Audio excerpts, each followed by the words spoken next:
Okay, so today we're going to be talking about something that has been on my mind, and I think I read it first in Stop Saying You're Fine by Mel Robbins. Unbelievable book. Unbelievable. You got to pick it up. It's called Stop Saying You're Fine by Mel Robbins. She did a TED Talk. That's where I first got introduced to her. It's one of the most popular TED Talks in the history of TED Talks on YouTube and on TED Talk or TED.com. Fantastic. So she first brings this up. She says, she refers to two people. She refers to your present you and your future you. And I think she says you 2.0, which is fine, whatever you want to refer it to. So who you are right now and then who you want to be is obviously your future you. So that's how I'll be referring to each other. Say, for example, say you're 200 pounds, that's your present you, and then your future you is, God, this door never closes to my office. I feel like someone walks by and just got to make sure that I'm back zoomed in. Oh my God. So you have your oh, that's funny. So people have been walking by looking in your future you, your present you, and then looking in. So you have your present you, say you're 200 pounds, okay, and you want to be 150. Your present you is 200 pounds, your future you is 150. And if you see that, say you were at one time 150 pounds recently, within a year, or 2 years, or 3 years, or whatever, you know how to get back to 150. So your gap may not be that much. It's still significant. Losing 50 pounds is a lot. But say you're 250 pounds and it's been 10 years since you were 150 pounds and that's where you want to get to again. Your gap is here. So the way that she describes it, and she calls it initiation energy. The initiation, the energy that's needed to initiate a goal, to initiate something that you want to do. This is an incredible topic, so pay attention, because when I learned this, it transformed how I looked at goals, because some of them are really big goals, really, really big goals. And at times I'm like, should I even have that as a goal? Should I even go and achieve it? And then she broke down why we question our goals is that if your goal is to wake up tomorrow at 6 o'clock in the morning and that's it, that's your goal, your initiation energy is this. It's easy. You just say, okay, I'll get up at 6 o'clock. But if your goal is to wake up at 6 o'clock every single day for a year, your initiation energy to start is a lot harder because you know it's a prolonged process. You know that you're gonna have to keep on doing it every single day. So that energy needed to wake up at 6 a.m. is tremendous if you know you're gonna have to do it for a year. And it's okay, whatever, if it's just for a day. You're going on a trip and you have to wake up at 4:30 a.m. Your initiation energy is okay, to make my flight, I have to wake up at 4:30 a.m. Your initiation energy isn't that much. So if you're 250 pounds and you want to get to 150, your initiation energy to start eating correctly, to start exercising, to change old habits, to rearrange your schedule, to include all the exercising and all the food shopping that you have to do is a lot. Your initiation energy is tremendous. So if your current you and your future you is very far apart, for example, say I'm making $50,000 a year.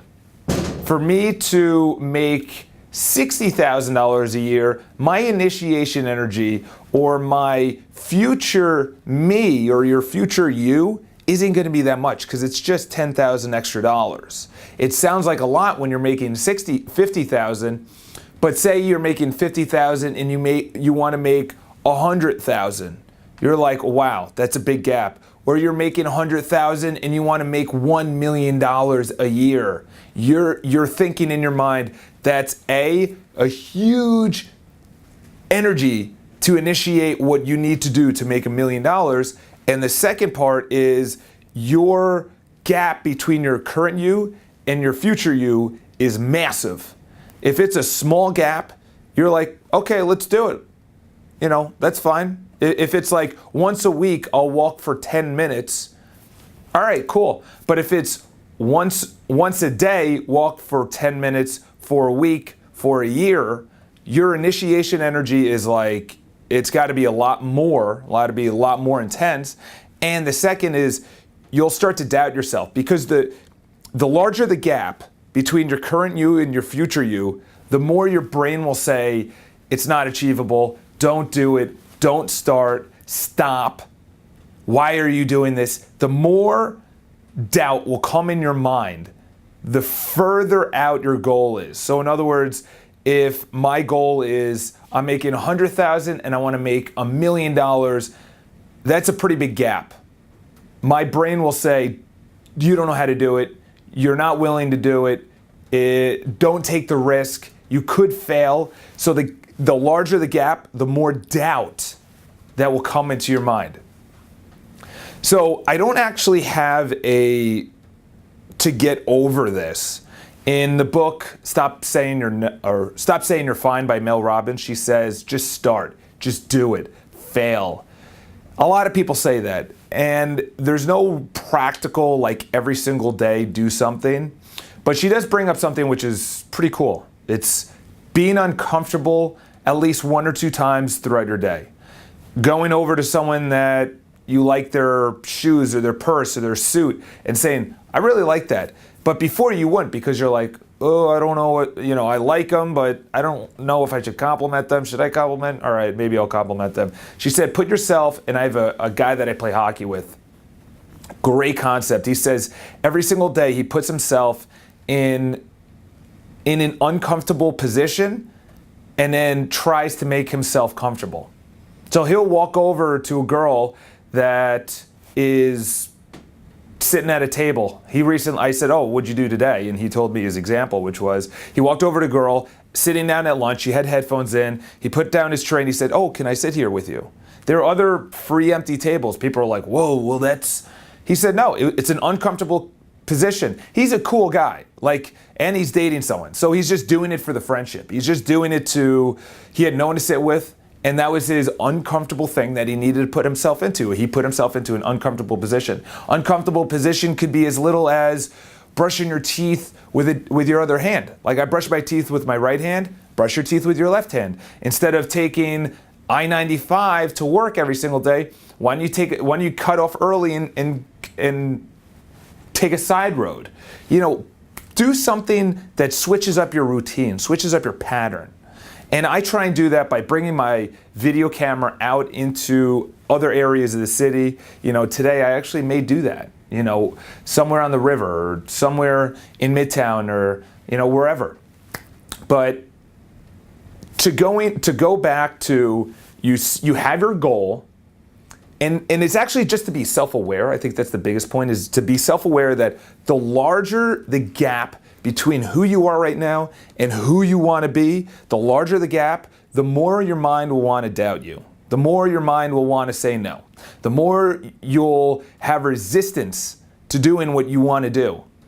And as Mel Robbins says, the initiation to start is going to be that much more. The energy to initiate going to the gym, making more money, starting a relationship, putting yourself out there, public speaking, eating well is going to be a lot more or a lot harder when the gap is big. So be aware of that. And this is actually brilliant, because when you have a goal and your mind says you can't achieve that, it means that the gap is really big. So your to-dos to get around it, practical advice is what I just mentioned with Mel Robbins. You put yourself in uncomfortable positions, you break up your routines. But you know what I heard this guy, I went for a Grant Cardone, he's a sales guy. We went down to Riviera Maya in Mexico, and he brought a panel up, and the one guy, I forgot his name, and I wish he was the best one. Like obviously Grant was amazing because it was Grant's show or whatever, seminar. But the guy that he brought up was unbelievable. And this guy gets up there, and I asked the question, I said, and by the way, I'm that guy that always asks questions about fear. I'm just so, I love it. I love just understanding why people are fearful, or why I'm fearful, or why I don't do things. And I asked the question, how do you get over fear of starting, or you have a goal that you feel is unachievable? Because they're talking about 10x your life. You're making $100,000, 10x it and make $1 million. You're going to the gym 1 day a week, 10x it, go, obviously you can't go 10 times a week, but go 5 times a week, run 10 times as far, make 10 times as many phone calls. It's a great concept. Actually, Brian Tracy brought that up first. But I asked a question about fear and goals, and he said, which was brilliant, he said, you have your end goal. So that's to lose 100 pounds. That's to make $1 million, to start a relationship, to end a relationship, to start a business, to stop smoking, to stop drinking, to get a bigger house, to buy a house, to have more money in savings, to travel more, to have more freedom, to spend more time with your kids. You have a goal, whatever that goal is, and you're gonna have, and I say, what about the fear that you get achieving the goal? Because it's an uncomfortable path. And he says, anytime that he faced a fear on the way, or resistance on the way to his goal, he said he always looked beyond that phone call. He always looked beyond that awkward public speaking engagement, or that awkward conversation that he thinks is awkward. So he says, okay, he said he feels it, he feels the fear, and then he thinks of the actual goal that he has set out. So in his case, it was to build a seminar business based around, I think sales and achieving your sales goals and things like that. So that's what he's building. And he says anytime he calls on a business and he's fearful, or he's maybe not fearful, but he's nervous, or whatever the case is, he looks at the end goal and he says, this minor call, they could say no, but my goal is here, so who gives it if they say no? My goal is here. This is a minor speed bump. This is a minor blip that I'm not even going to remember. So why look at this phone call as uber important when you have your end goal of starting a successful sales seminar, losing weight, having more freedom, spending time with your kids? This minor conversation with your kids that say, hey, listen, I want to spend more time with you. What's that when you actually see the end goal of actually doing it, or that end goal of having $1 million, or that end goal of traveling more? That beginning part is nothing. So have the end goal in mind. Anyway, I hope this was it's more about self-awareness. Being aware that when your brain says you cannot do it, when the resistance is so much that you cannot start or don't want to start, it's because the gap between who you are now and who you want to be is just so large. So be aware of that. That's why you have it. It's not because you're actually fearful. It's because your brain's saying, wow, you imagine that goal? That's a big gap. That's a really big gap. So use what I just said, which is look at the end goal, continuously looking at the end goal. That's what Michael Jordan said when he got cut from his high school basketball team. I think it was his high school or middle school basketball team. He went upstairs, and this is how the urban legend goes. It might be true, or the fable, or whatever. Goes up to his room, mom comes in, how's it going, Michael? Good, good, good. But he's crying, I just got cut. Oh my God. And then Michael says, I will make it to the NBA.